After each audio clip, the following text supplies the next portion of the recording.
ముక్కోటి ఏకాదశి సందర్భంగా రుద్రంగి శ్రీ లక్ష్మీ నరసింహస్వామి ఆలయం భక్తులతో కిటకిటలాడింది. ఉదయం నుండే భక్తులు స్వామివారిని దర్శించుకునేందుకు బారులు తీరారు.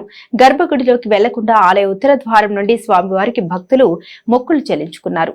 ఈ సందర్భంగా ఆలయ చైర్మన్ కొమిరి శంకర్ మాట్లాడుతూ ప్రతి ఏటా ముక్కోటి ఏకాదశి రోజున శ్రీ లక్ష్మీ నరసింహస్వామిని దర్శించుకోవడం జరుగుతుందని, ముక్కోటి ఏకాదశి రోజున ఏ ఒక్క దేవునికి పూజలు చేసినా ముక్కోటి దేవుళ్లకు చేసినట్టేనని భావించి ఆలయంలో ప్రత్యేక పూజలు చేస్తున్నట్లు తెలిపారు.